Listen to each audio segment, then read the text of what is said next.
ఆరాధన స్తుతి ఆరాధన ఆరాధన స్తుతి ఆరాధన ఆరాధన స్తుతి ఆరాధన.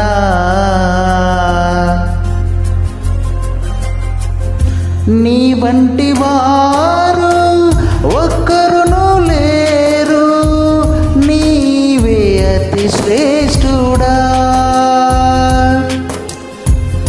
దూతగణములు నిత్యము కొలిచే నీవే పరిశుద్ధుడా. నిన్న నేడు మారని ఆరాధన స్తుతి ఆరాధన ఆరాధన స్తుతి ఆరాధన ఆరాధన స్తుతి ఆరాధన.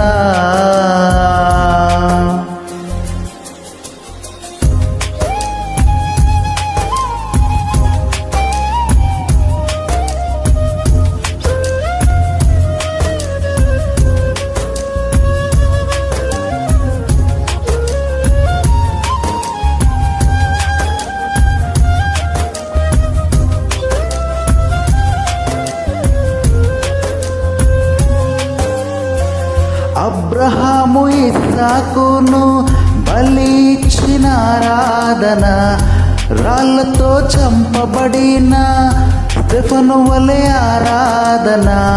అబ్రహాము ఇస్సాకును బలి ఇచ్చిన ఆరాధన, రాళ్లతో చంపబడిన స్టెఫను వలె ఆరాధన.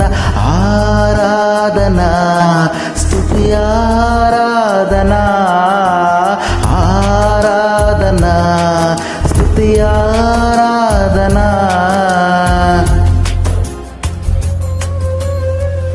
పదివేలలో అతి సుందరుడా నీకే ఆరాధన.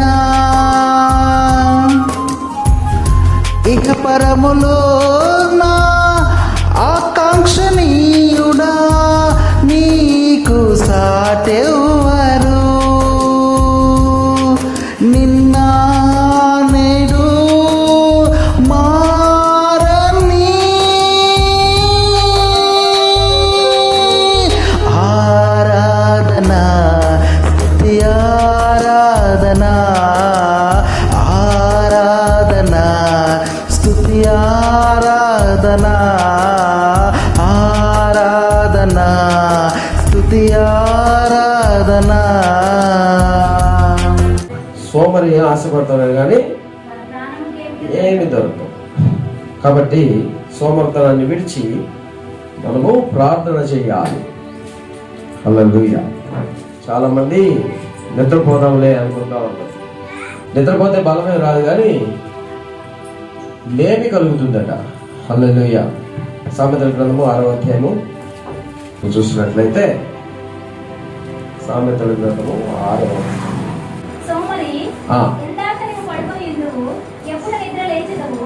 సోమరి నువ్వు ఎందాక నిద్రపోయేదువు, ఎప్పుడు లేచదువు, ఇంకా కొంచెం నిద్రించదనని కొంచెం కొనికెదనని ముడుచుకొని అనుకుందువు. అందుచేత వచ్చినట్టు దరిద్రము నీ దగ్గరకు వస్తుంది. హల్లెలూయా. ఇంకొంచెం పడుకుందాంలే, ఇంకొంచెం నిద్రపోదాంలే అని అనుకునే పరిస్థితి సోమరితనం. హల్లెలూయా. ఆ సోమరితనం నుంచి మనము బయటికి రావాలి. చేద్దామని ప్రార్థన అనే ఒక అశ్రద్ధ మన దగ్గర ఉండకూడదు. శ్రద్ధ కలిగిన వాడు పుష్టిగా ఉంటాడట. హల్లెలూయా. శ్రద్ధ కలిగి ఉండాలి. చిన్నప్పటి నుంచి మనము చదువు మీద శ్రద్ధ పెట్టిన వాళ్ళం కాదు. హల్లెలూయా. చదువు మీద శ్రద్ధ పెడితే మనం కూడా సాఫ్ట్వేర్ ఇంజనీర్ అయ్యేవాళ్ళం, మంచి ఉద్యోగాలు వచ్చేది. అంటే మనకి చిన్నప్పటి నుంచి చదువు మీద శ్రద్ధ లేదు కాబట్టి అయినా పర్లేదు. ఇప్పుడు ప్రార్థన మీద నువ్వు శ్రద్ధ చూపెట్టమని దేవుడు చెప్తున్నాడు. Praise the Lord. హల్లెలూయా. చదువు మీద శ్రద్ధ లేకపోయినా పర్లేదు, ఉద్యోగాల మీద మనకి శ్రద్ధ కలిగి లేక మన ఉద్యోగాలు పొందలేకపోయాం అయినా పర్లేదు. కానీ ఇప్పుడు దేవుడు చెప్పేది ఏంటంటే, ప్రార్థన మీద నువ్వు శ్రద్ధ కలిగి ఉన్నట్లయితే, నువ్వు ప్రార్థన శ్రద్ధ కలిగి చేసినట్లయితే, చిన్నప్పటి శ్రద్ధగా చదివిన వాడి కంటే మనం ఉన్నత స్థానంలో దేవుడు ఉంచుతాడట. Praise the Lord. హల్లెలూయా. అదే దేవుడు ఈరోజు మనతో మాట్లాడుతున్నాడు. సోమరి ఆశపడతాడట కానీ వాడికి ఏమీ దొరకదట. శ్రద్ధ గల వారి ప్రాణము పుష్టిగా ఉంటుందట. శ్రద్ధ కలిగి నువ్వు ప్రార్థనలో శ్రద్ధగా ఉండు, నువ్వు చదువులో శ్రద్ధగా ఉండు, నువ్వు చేసే పనిలో శ్రద్ధగా ఉండు, ఇంట్లో వంట చేసినప్పుడు కూడా శ్రద్ధ కలిగి చెయ్యాలి. హల్లెలూయా.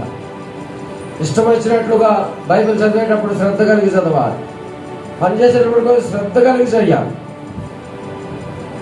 ఢిల్లీలో ఒక ఐశ్వర్యవంతురాలైన భిక్షగత్తు ఉందట.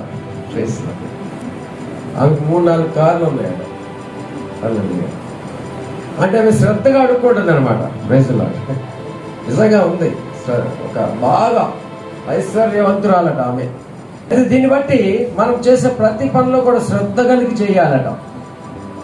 మనం ఏం చేసినా కూడా శ్రద్ధ కలిగి, బైబిల్ చదివినా గబా ఏదో ఎడపడ చదివేయటం కాదు, దాన్ని శ్రద్ధ కలిగి చదవాలి. ప్రార్థన చేసినా కూడా ఏదో ఆ టైంకి అలాగా కంప్లీట్ చేయటం కాదు, కానీ మనము ఆ ప్రార్థన కూడా శ్రద్ధ కలిగి ప్రార్థన చేయాలి.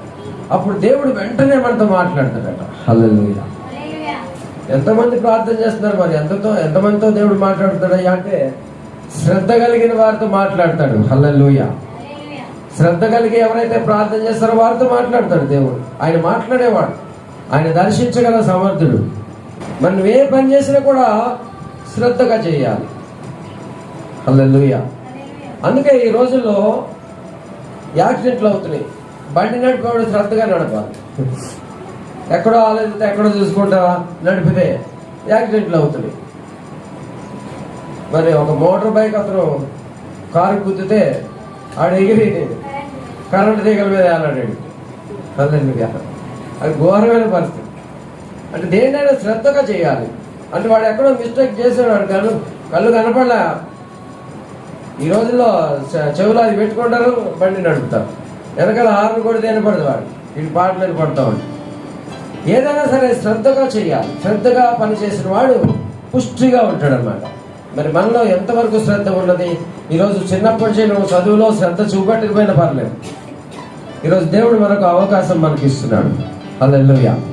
నువ్వు శ్రద్ధ కలిగి మోకరించి ప్రార్థన చేయి, దేవుడు నిన్ను దీవించును గాక. దేవుడు దీవిస్తుడు అంతే. ఏదో ప్రార్థన చేస్తున్నాంలే టైంకి, అయ్యా నన్ను కాపాడు, మా పిల్లలు కాపాడు అంటే కాదు. దేవుడికి ఇచ్చిన విధంగా మొరపెట్టడం మొదలు పెట్టాలి. శ్రద్ధ కలిగి ప్రార్థన చేయాలి. బైబిల్ చదవాలి. ఈరోజులో బైబిల్ చదువుతారు కానీ శ్రద్ధగా చదవరు. ఈ వాక్యం చెప్తే ఆ వాక్యం చెబుతారు. హల్లెలూయా. ఒక రిఫరెన్స్ చెప్తే ఇంకొక రిఫరెన్స్ తీసి చెప్తారు.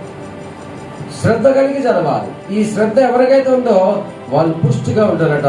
మరి అలాగే 12:24 ఆమె తన గ్రంథం 12 అధ్యాయం 12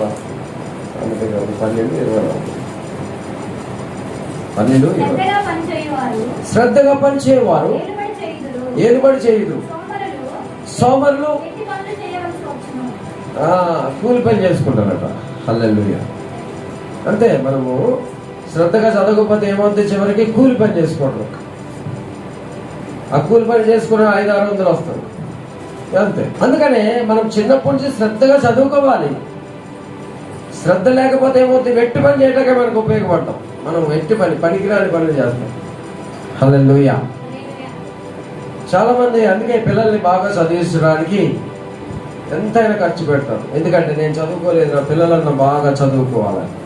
కానీ పిల్లలు చదవరు. వీళ్ళు మాట అంటారు. వీళ్ళు ఎంత చెప్పినారు. వాడు పెద్ద అయిన తర్వాత వాడికి అర్థం తప్ప, నేను అనవసరంగా చదువుకోకుండా మా అమ్మ చెప్పింది, మా నాన్న చెప్పాడు, అయ్యో అనుకుంటాడు. అప్పుడు అదేదో తల్లిదండ్రులు చెప్పిన విధంగా శ్రద్ధ కలిగి చదివినట్లయితే ఈరోజు మంచి స్థానంలో వాళ్ళు ఉండేవారు. అయినా పర్లేదు, దేవుడు మరొక అవకాశం ఇస్తున్నాడు. హల్లెలూయా. నువ్వు శ్రద్ధ కలిగి బైబిల్ చదివి శ్రద్ధ కలిగి ప్రార్థన చేయి. దేవుడు నిన్ను అంతకంటే ఉన్నత స్థానంలో నిలబెట్టడానికి ఈరోజు మనల్ని పిలుస్తున్నాడు. హల్లెలూయా. శ్రద్ధ కలిగి చదవటం, ప్రార్థన చేయడం, శ్రద్ధ కలిగి ఉండటం, ఏ పని చేసినా కూడా శ్రద్ధ కలిగి ప్రార్థన చేయాలి. అటువంటి వారు ధన్యులని దేవుడి వాక్యం చెప్తుంది. అలాగే సామెతలు 10వ అధ్యాయం 4వ వచనం,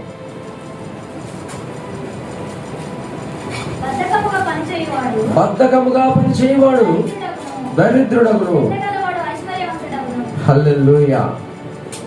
ఈరోజు పేదరికంలో ఎందుకున్నావంటే ఇక అర్థమవుతుంది. ఇక నువ్వు ఎందుకు పేదరికంలో ఉన్నావు మరి చదవమ్మా.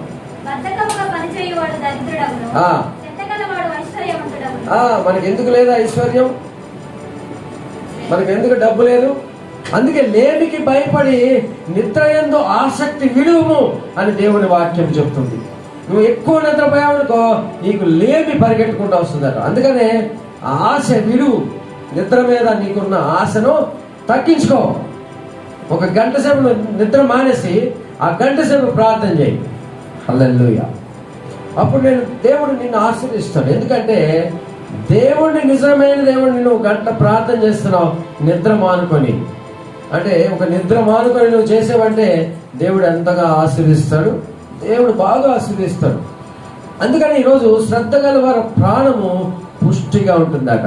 మొట్టమొదటిగా దేని బిడ్డరా, మనము దేవుడి మీద శ్రద్ధ కలిగి ఉండాలి. చర్చికి వచ్చినా కూడా మాటలు శ్రద్ధ కలిగి వినాలి. హల్లెలూయా. నా వాక్యమును శ్రద్ధ కలిగి నా ఆజ్ఞలు పాటిస్తే నేను దీవిస్తానని దేవుడు చెప్తున్నాడు. కొంతమంది చర్చికి వస్తారు, వాక్యం చెప్తారు, నేను నిద్రపోతాను. చర్చికి వస్తారు, ఎక్కడో ఆలోచిస్తూ ఉంటారు. ఇక్కడ వాక్యం చెప్తుంటే వాక్యం దేవుడు వాక్యమే దేవుడై నీలోకి వస్తూ ఉంటే ఆ దేవుడిని నువ్వు వద్దు అని త్రోసివేసే విధంగా సోమరితనం కలిగి, నిద్రమత్తు కలిగి నువ్వెంత ప్రార్థన చేసినా వేస్టే. నువ్వు నిద్ర మాని ప్రార్థన చేసి దేవుడు నిన్ను దీవించబోతాడు. హల్లెలూయా. నువ్వు మంచిగా నిద్రపోతున్నావు. మనము ఈ లోకంలో డబ్బు కోసం, దానికోసం, అవసరం కోసం, ఏ అవసరం కోసం రోడ్ల మీద తిరిగి, అక్కడ తిరిగి, ఇక్కడ తిరిగి, శ్రమపడి పని చేసి మన శరీరం అంతా అలసిపోయి ఇంటికి వచ్చి పడుకొని నిద్రపోతాం అంతే. Praise Lord. ఇంకంతే. మనకి ప్రార్థన ఉండదేమో. మన ధ్యాస అంతా లోకము, డబ్బు, అవసరాలు ఇవే. ఈ విధానంలో మన శరీరం అలసిపోతా ఉంటది. అలసిపోయిన తర్వాత నువ్వు ఎక్కడ ప్రార్థన చేస్తావు, అయిపోయినట్టే. ఆకలి అవుతుంది, తింటావు, పడుకుంటావు. నీ శరీరాన్ని నువ్వు నలగొట్టాలి. యేసు ప్రభువారు ఆయన శరీరాన్ని నలగొట్టి ఉన్నారు. లూకాసు సువార్త 6వ అధ్యాయం 12వ వచనం. లూకాసు సువార్త 6వ అధ్యాయం 12వ వచనం. ఆ దినముల యందు ఆయన ప్రార్థన చేయుటకు కొండకు వెళ్ళి దేవుని ప్రార్థించుట యందు రాత్రి గడిపాను. రాత్రంతా ప్రార్థన చేశారట ఆయన. Praise Lord. మనం రాత్రంతా ప్రార్థన చేస్తామా? మనం ఇక రాత్రంతా ప్రార్థన చేస్తే భూకంపం వస్తుంది. మన మంచిర్యాలలో భూకంపం వచ్చింది. ఎవరు ప్రార్థన చేశారు? రాత్రంతా ప్రార్థన చేస్తుంటారు, భూకంపం వచ్చింది. నిజంగా వచ్చింది. నిద్ర వచ్చింది అంటే ఎవరో ప్రార్థన చేస్తున్నారు. ఎందుకలాగా అంటే మరి అపోస్తలుల కార్యములు 16వ అధ్యాయం 25వ వచనంలో అక్కడ ఎందుకు భూకంపం వచ్చిందో చూద్దాం. 25 అయితే మధ్యరాత్రి వేళ పౌలును శీలయు దేవునికి ప్రార్థించుచు కీర్తనలు పాడుచుండిరి వినుచుండిరి. అప్పుడు అకస్మాత్తుగా భూకంపము కలిగెను. Praise Lord. హల్లెలూయా. పౌలు శీలలు పాటలు పాడుతున్నారు, అర్ధరాత్రి ప్రార్థన చేస్తున్నారు, దేవుడి వాక్యాన్ని చదువుతున్నారు. అకస్మాత్తుగా భూకంపం వచ్చింది. మన మంచిర్యాలలో ఎవరు చదివేసారు? మరి రాత్రంతా ఎవరు ప్రార్థన చేసేసారు? భూకంపం వచ్చింది. ఆ భూకంపం వేరే, ఈ భూకంపం వేరే. ఇది మనుషులు చంపే భూకంపం, అది మనుషులకి రక్షణ కలగజేసే భూకంపం. హల్లెలూయా. అయితే దేవుళ్ళరా, ఈ రాత్రంతా కూడా యేసు ప్రభువారు ప్రార్థనలో నిలబడ్డాడు, ప్రార్థన చేస్తున్నాడు. ఆయన మనం ఎక్కడ చేస్తాం ప్రార్థన? తెల్లారు లేస్తే మనకు అన్ని గుర్తొస్తాయి పొద్దున్న లేస్తే అన్ని గుర్తొస్తాయి. ఆడికి డబ్బులు ఇవ్వాలి, అక్కడికి వెళ్ళాలి, ఇక్కడికి వెళ్ళాలి, ఇవే గుర్తొస్తాయి. కానీ దేవుడి వాక్యం గుర్తురాదు, దేవుడు గుర్తురాడు. హల్లెలూయా. మేము కూడా బయటకు వెళ్ళేటప్పుడు ప్రార్థన చేసుకుని వెళ్ళేటోళ్ళం. ఒకసారి ప్రార్థన మర్చిపోయింది. హల్లెలూయా. ఎందుకంటే మన ధ్యాస అంతా ఉంది, ప్రార్థన మీద లేదు. అయ్యో అని బాధపడ్డాం. అంటే ప్రార్థన చేసుకునే బయటకు వెళ్ళాలి. నిజమే, దేవుని బిడ్డరా, ప్రార్థనతో దేవుడిని కనపరచాలి. తెల్లవారు లేస్తే నోరు ప్రార్థనతో మహిమపరచాలి. పొద్దున్న లేచి మనం ఆ పని ఈ పని చేసుకోకూడదు. ముందు దేవుడిని కనపరచాలి, ముందు దేవుడి వాక్యము చూడాలి, ఆయన ప్రార్థించి కనపరిచి ఆ తర్వాతే మన ఇంట్లో పనులు చేసుకోవాలి. అప్పుడు దేవుడు నీ శరీరానికి ఆరోగ్యం ఇస్తాడు, నీ ఇంట్లో ఆశీర్వాదం ఇస్తాడు. అందుకనే శ్రద్ధ కలిగిన వారిని దేవుడు దీవిస్తాడు. ఇదే శ్రద్ధ కలిగి ప్రార్థన చేయాలి. దేవుడు సన్నిధికి వచ్చినప్పుడు కూడా శ్రద్ధ కలిగి రావాలి. దేవుడి వాక్యమును శ్రద్ధగా వినాలి. అలాగే ప్రార్థనలో దేవుడిని శ్రద్ధగా వెతికితే దేవుడు నీకు దొరుకుతాడు. Praise lord.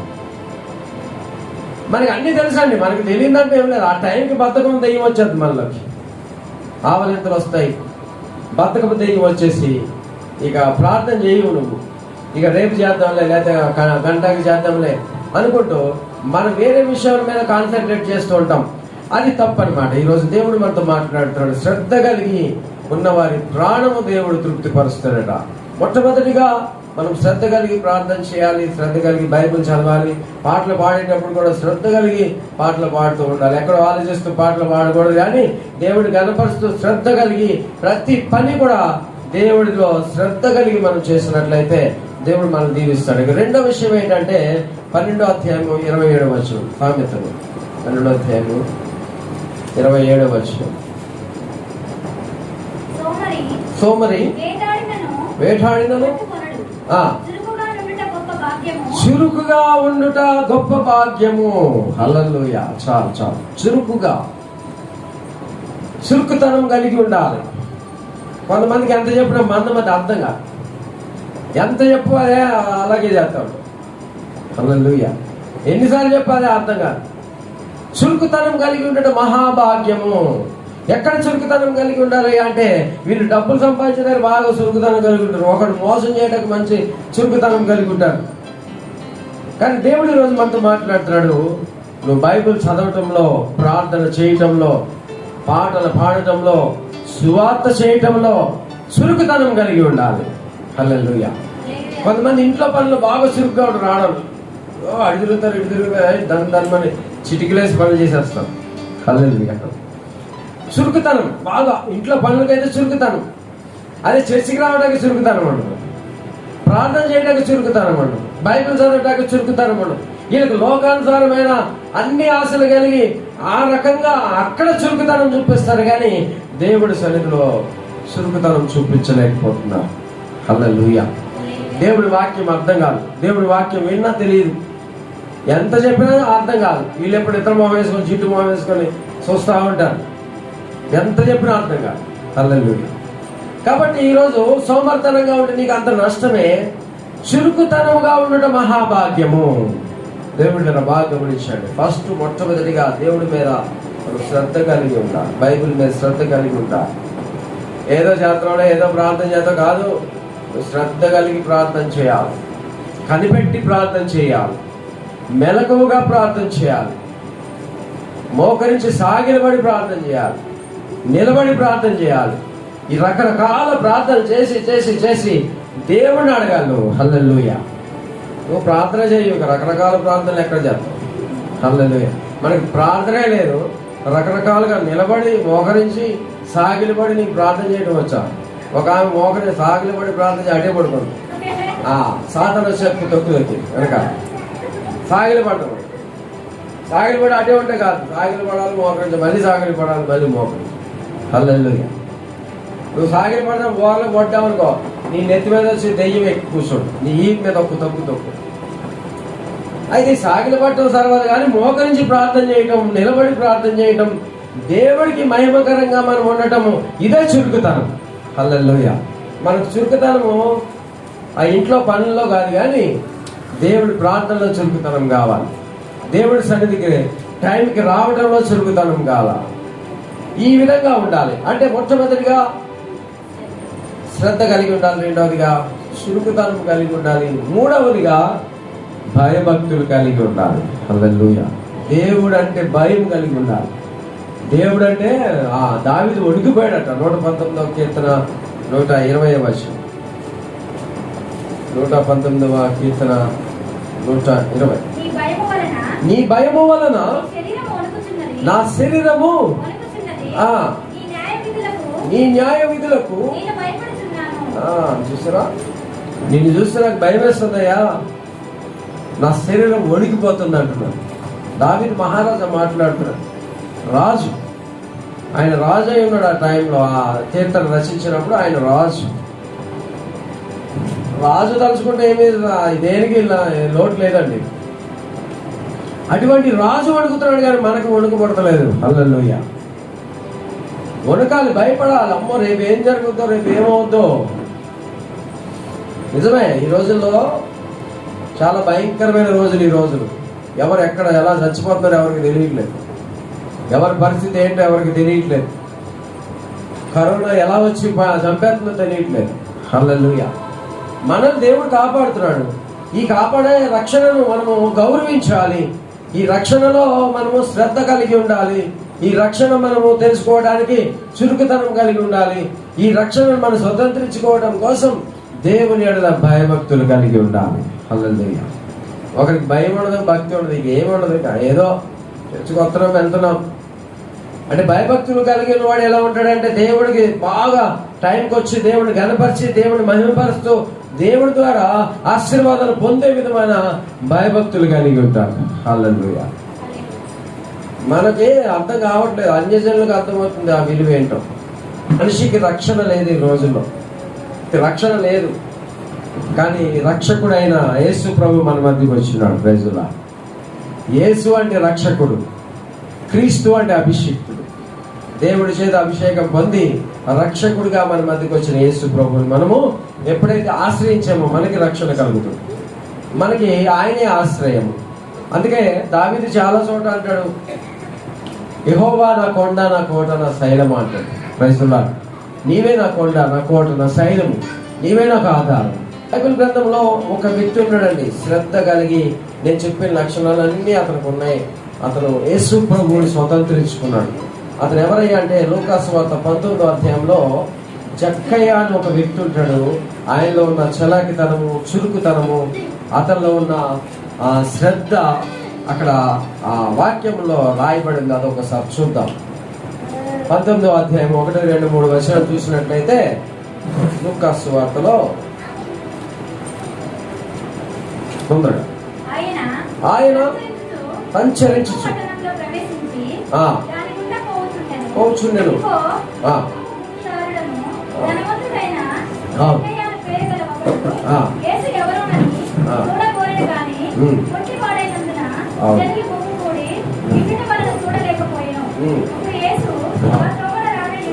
ఉండగా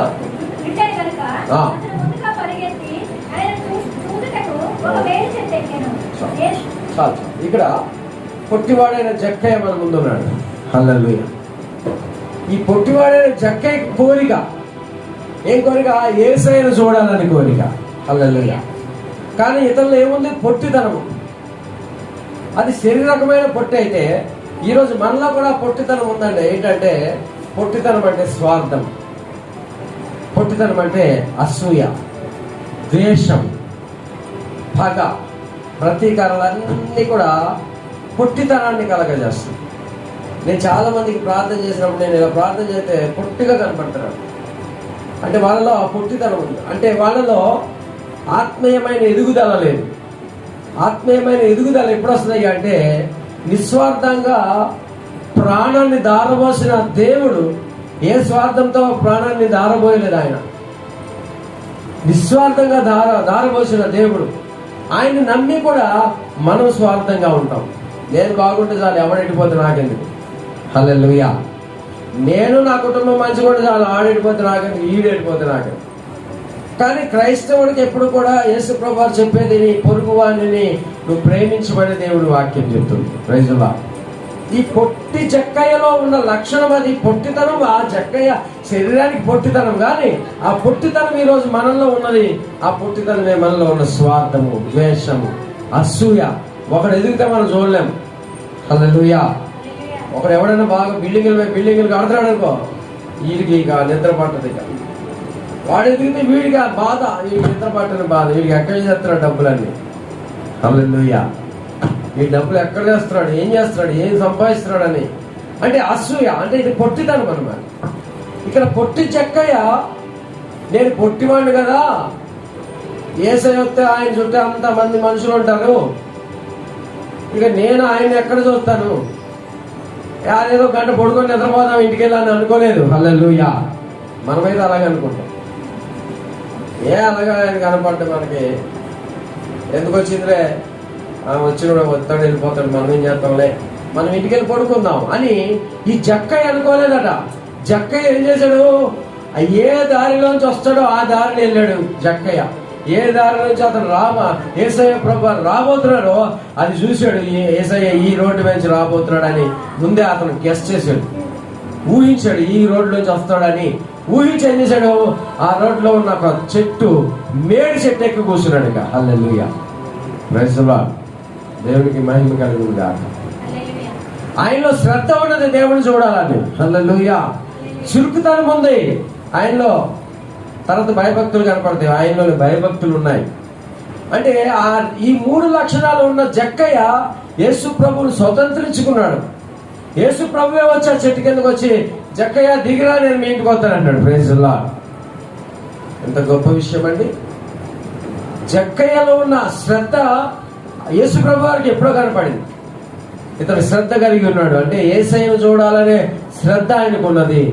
చురుకుతనం ఉంది. ఏం చూస్తాంలే, ఆ చెట్టెక్కి కూర్చుందామని అనుకున్నాడు, కానీ ఇంటికి వెళ్ళి పడుకుందాం అనుకోలేదు. చెట్టెక్కి కూర్చొని ఎట్లయినా ఆయన చూడాలి. ఈయన హల్లెలూయా. మనం ఎక్కడ చూస్తామండి, మనం రాత్రి 1 గంట ఎక్కువైతే నిద్రపోతాం. మనం ఈ జక్కయ్య శ్రద్ధ కలిగి ఉన్నాడు.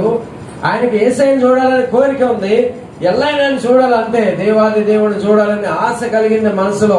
ఈరోజు మనకి ఆశ ఉంటుంది, కానీ మనమైతే పోనీలే అని ఊరుకుంటాం. కానీ ఆయన ఊరుకోలేదు. అక్కడ శ్రద్ధ కలిగి ఉన్నాడు, చురుకుతనం కలిగి చెట్టెక్కి కూర్చున్నాడు. ఇక చెట్టెక్కి కూర్చుంటుండగా ఆ దేవాది దేవుడైన యేసు ప్రభువే ఆ దారిలో వస్తూ, ఆయనకి అన్ని తెలుసు, ఎవరు ఏ చెట్టు మీద ఉన్నారో ఆయన మంది ముందుగానే అర్థమైపోతే యేసయ్యకు. హల్లెలూయా. నువ్వే చెట్టు మీద ఉన్నావా, నేనే చెట్టు మీద ఉన్నాను, ఆయనకి అన్ని తెలుసు. ఈ జక్కయ్య అయితే మేడి చెట్టు మీద ఉన్నాడు. మేడి చెట్టు ఎప్పుడు పొట్టిగా ఉండదట. హల్లెలూయా. వేప చెట్టు ఇంకా రావి చెట్లు అయితే పెద్ద పెద్దగా ఎత్తుగా ఉంటాయి, కానీ మేడి చెట్టు ఎప్పుడు కూడా చిన్నగా ఉంటుంది అనమాట. దాని కొమ్మలు కూడా చిన్నగా ఉంటే పెద్దగా ఎదగలేదు. దాని ఎత్తు తక్కువ ఉంటుంది అనమాట. ఈ పొట్టోడికి అది కరెక్ట్గా అందింది. ఇక హల్లెలూయా. ఈ పొట్టిదనం ఉన్న వ్యక్తికి కరెక్ట్గా దేవుడు అక్కడ మేడి చెట్టు సిద్ధపరిచి పెట్టాడు. అక్కడ మేడి చెట్టు ఎక్కి కూర్చున్నాడు. యేసు ప్రభు వారు వస్తున్నారు ఆ దారిలో. వచ్చే ఏమైంది ఒకసారి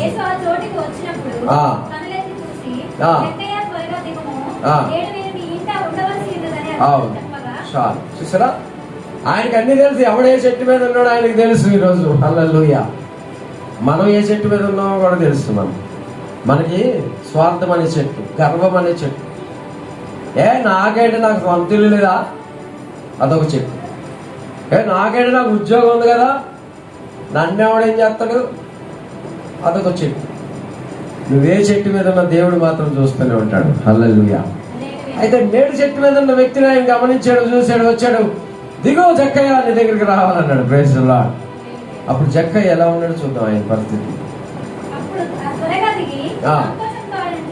ప్రైజ్ ది లార్డ్. సంతోషం, సంతోషం.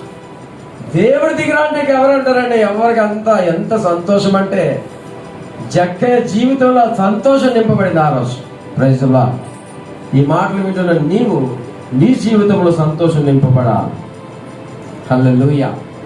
సంతోషంతో దిగొచ్చాడు, ఎంతో ఆనందిస్తున్నాడు. దేవాది దేవుడు దిగొచ్చి నా పేరు పెట్టి పిలిచాడు, సతీష్ దిగిరా. హల్లెలూయా. దిగిరా, నీ దగ్గరికి నేను రావాలంటే నీకు ఆ ఆనందం ఎక్కడ దొరుకుతుందంటే నీకు దొరకడం దొరకదు. ₹1,00,000 ఇచ్చినా అటు ఆనందం దొరకదు. హల్లెలూయా. ఆయన ఆనందం ఎక్కువైపోయింది, సంతోషంతో చేర్చుకున్నాడట. అయితే అక్కడ చుట్టుపక్కల వాళ్ళు ఏమనుకున్నారు, ఇతను పాపాత్ముడైన మనిషి. ఎవరో జక్కయ్య. జక్కయ్య పాపాత్ముడు ఎందుకయ్యా అంటే ఇతను పన్ను కలెక్షన్ చేసే వ్యక్తి, ట్యాక్స్ కలెక్టర్ అన్నమాట.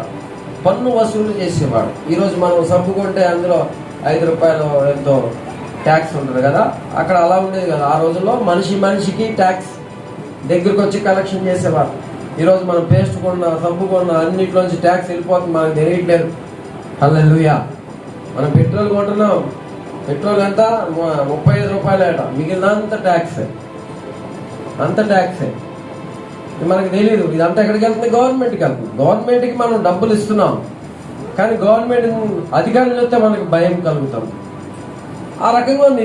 రోజులు అలా ఉన్నాయి, మనం ఏం చేయలేము. కానీ ఇక్కడ అతను ట్యాక్స్ కలెక్టర్ అనమాట. అంటే పన్ను వసూలు చేసే వ్యక్తి. అరే 10 రూపాయలు వసూలు చేయాలంటే 20 రూపాయలు చేశాడు. హల్లెలూయా. అందుకే పాపాత్మ. 10 రూపాయలు వసూలు చేయాలని గవర్నమెంట్ చెప్తే వీడు 20 రూపాయలు వసూలు చేసి దాచుకొని డబ్బంతా సంపాదించి ధనవంతుడైపోయిన ట్యాక్స్ కలెక్టర్ ఇతను పాపాత్ముడు అంటున్నారు. అందుకనే ఈ జక్కయ్య భయంకరమైన పాపాత్ముడు. హల్లెలూయా. ఒక పాపాత్ముడికి రక్షణ కలిగింది.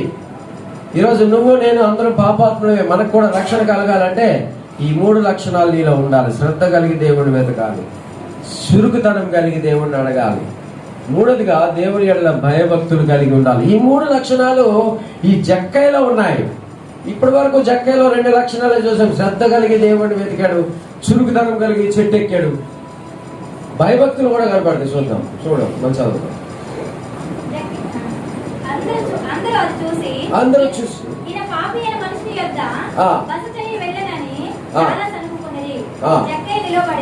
యేసు ప్రభువుని తిట్టుకున్నారు అందరూ.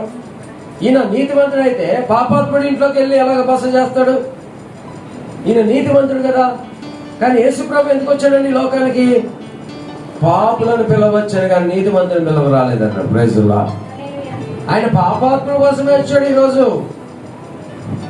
అందుకని ఈరోజు నేను పాపిని ప్రభువా అని ప్రార్థన చేయాలి. హల్లెలూయా. నేను చెప్పినట్టు చెప్పండి.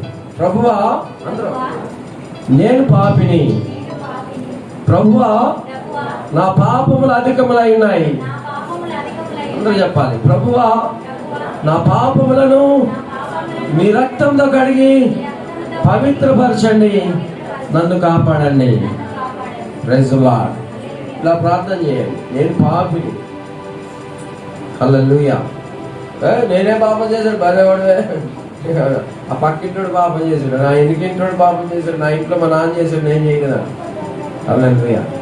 మా అన్న పాపం చేశాడు, నేను చేయలేదంట. అప్పుడు మీ అన్న దగ్గరికే దేవుడు వెళ్తాడు, నీ దగ్గర రాడు. హల్లెలూయా. నీ పక్కింటోడు పాపం చేస్తే నీ పక్కింటోడే కావాలి, ఆయన నువ్వు కాదు. పాపాత్మలే పిలవచ్చాను అన్నాడు దేవుడు యేసు ప్రభు వారు. హల్లెలూయా. పాపలను పిలవచ్చాను కానీ నీతిమంతుని పిలవరాలేదన్న దేవుడిని. నేను పాపి ప్రభువా నన్ను క్షమించు అంటే క్షమిస్తాడు దేవుడు. నేనే పాపం చేయలేదయ్యా, నాకు సహాయం చేయాలి చేయడు దేవుడు. నేను పాపిని, నేను పాపిని, నేను పాపిని. నోటితో కాదు, హృదయపూర్వకంగా. హల్లెలూయా. హృదయపూర్వకంగా చెయ్యాలి. నేను పాపిని ప్రభా, ఘోరమైన పాపినయ్యా. నీ పేరు తలంచడానికి అర్హత లేదు నాకు, నీ బైబిల్ ముట్టుకోవడానికి కూడా నాకు యోగ్యత లేదు, నీ సన్నిధిలో అడుగు పెడతాక నాకు అర్హత లేదయ్యా. హల్లెలూయా. నేను ఎందుకంటే నేను ఘోర పాపిని అని నువ్వు ఎప్పుడైతే ప్రార్థన చేస్తావో అప్పుడు దేవుడు నిన్ను ఎన్నుకుంటాడు, దేవుడు నిన్ను దర్శిస్తాడు. ఇక్కడ పాపి అయినా జక్కయ్య ఇంటికి వెళ్దామని ఉన్నాడే కానీ ఆ చుట్టుపక్కల వాళ్ళు ఎవరిని దేవుడు పిలవలేదు. Praise the Lord. వాళ్ళందరూ ఏమనుకుంటారు? నేను పాపి అనుకుంటారు. కానీ దేవుడు ఆ పాపాత్ముల కోసమే నేను వచ్చాను కదా, జక్కయ్య దిగిరా, నేను నీ ఇంటికి వస్తాను అంటున్నాడు. హల్లెలూయా. కానీ వాళ్ళందరూ ఏమనుకున్నారు? ఈయన నీతిమంతుడు అయితే పాపాత్ముడి ఇంటికి వెళ్తానంటాడు ఏంటి అని వాళ్ళందరూ తిట్టుకుంటున్నారు. దేశ ప్రభువుల మీద సనుక్కుంటున్నారు ఈరోజు. హల్లెలూయా. నిజమే, యేసయ్యను సనుక్కునేవాడు చాలా మంది ఉన్నారు. కానీ యేసయ్య మాత్రం ఎప్పుడు ఏకరీతిగా ఉంటాడు. నువ్వు సనుక్కున్న ఆయన దేవుడే, నువ్వు పూజించిన ఆయన దేవుడే, నువ్వు తిట్టుకున్న దేవుడే, ఏదైనా చేసిన దేవుడు ఆయన దేవుడే. హల్లెలూయా. ఆయన స్థానం ఎప్పుడు మారదు, మన స్థానం మారుతా ఉంటుంది. మన స్థానంలో మనం సరిగా ఉండాలి. ఆ తర్వాత చూద్దాం. జక్కయ్య నిలబడి, ఇదిగో ప్రభువా నా ఆస్తిలో సగము బీదలకు ఇస్తాను, నేను ఎవరి యొద్దనైనా అన్యాయముగా తీసుకున్న ఎడల 4 వంతులు చెల్లిస్తాను. Praise the Lord. ఇక్కడ జక్కయ్యలో ఉన్న భయభక్తులు కనిపిస్తున్నాయి. Praise Lord, hallelujah. ముందుగా శ్రద్ధగా ఈ రోడ్డు మీద ఆయన వస్తున్నాడని శ్రద్ధగా కనిపెట్టాడు, చురుకుతనం కలిగి చెట్టెక్కాడు. మూడవ లక్షణం ఎక్కడ కనబడుతుంది ఏంటంటే, నా ఆస్తిలో సగభాగం ఇచ్చేస్తాను పేదలకు. నేను ఎవరి దగ్గర అయితే అన్యాయంగా ఎక్కువ తీసుకున్నానో వారికి 4 రెట్లు ఇచ్చేస్తాను. ప్రైజ్ లార్డ్, హల్లెలూయా. అప్పుడు వెంటనే యేసు ప్రభువు ఒక మాట అన్నారు, ఈ ఇంటికి రక్షణ వచ్చినది. ప్రైజ్ లార్డ్, హల్లెలూయా. ఎప్పుడైతే మనం ఇలాగ మన పాపాలు ఒప్పుకొని భయభక్తులు కలిగి దేవుడి మార్గంలో ఉంటామో మనకు రక్షణ కలుగుతుంది. హల్లెలూయా. ఎవడైనా మన మీద చేతబడి చేసిన అంటుకోదు మనకి. హల్లెలూయా. మందు పెట్టిన అంటుకోదు, నీ తల మీద వేసేసి మందు రాసిన నీకు అంటుకోదు. ఎందుకు అంటుకోదయ్యా అంటే, నువ్వు నీ పాపాలు ఒప్పుకొని దేవుడి సన్నిధిలో, నిజమైన దేవుడి సన్నిధిలో ఒప్పుకున్నావు, ఆయన క్షమించాడు, రక్షించాడు, నీకేది అంటుకోదు ఇక. హల్లెలూయా. నువ్వు పాములు తొక్కుతావు, సింహము భుజంగాలు తొక్కుతావు.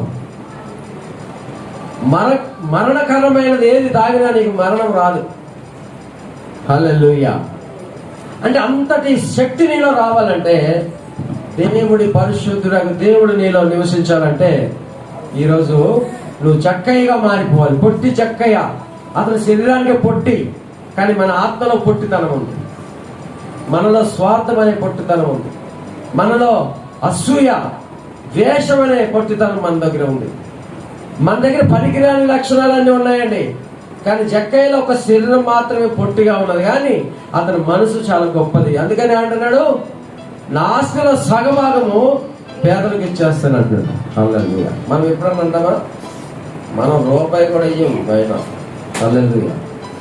అమ్మో, మన దగ్గర కొంచెం కూడా 10 రూపాయలు కూడా నష్టం అయ్యేలాగా మనం ఎప్పుడు కూడా ప్రవర్తించాం. ఆటోని లాగి బేరాలు ఆడతాం. ఆటే ఆమె అంటుంది 20 రూపాయలు అంటే, 20 రూపాయలు ఎక్కడ, 10 రూపాయలే. ఇకమ్మ డీజిల్ రేట్లు పెరిగిపోయాయి కదా, 20 రూపాయలు అమ్మడే, 10 రూపాయలు నేను ఎప్పుడు వస్తానంటే రాట్లాడదు. మొత్తానికి 10 రూపాయలు ఇచ్చి దిగిందా అంటే ఇక్కడ ఆస్తి సగభాగం ఇచ్చేస్తాను అంటాడు. Praise Lord. భయభక్తులు అంటే అవేండి అసలైన భయభక్తులు. నాకు భయం ఉంది ఇలా వణుకుతున్నా అంటే కాదు. నీ క్రియల్లో భయభక్తులు చూపెట్టాలి. హల్లెలూయా. నీ క్రియలంతా గర్వము, నీ క్రియలంతా అసూయ, నీ క్రియ అంతా రకరకాల ఇదిగా ఉంటుంది. నోటి మాటలు మాత్రం మధురంగా ఉంటాయి. హల్లెలూయా. నువ్వు చేసే అన్ని దొంగ పనులు చేస్తావు. మాటలు మాత్రం చాలా చక్కగా మాట్లాడితే ఏమి లాభం లేదు, మాటలతో ఏమి లాభం లేదు. కానీ నీ క్రియలు కావాలి. నీ విశ్వాసము క్రియల ద్వారా దేవుడికి చూపెట్టినప్పుడు దేవుడు నీకు చూస్తాడు. దేవుడు నీకు ఆశీర్వాదం కలుగజేస్తాడు.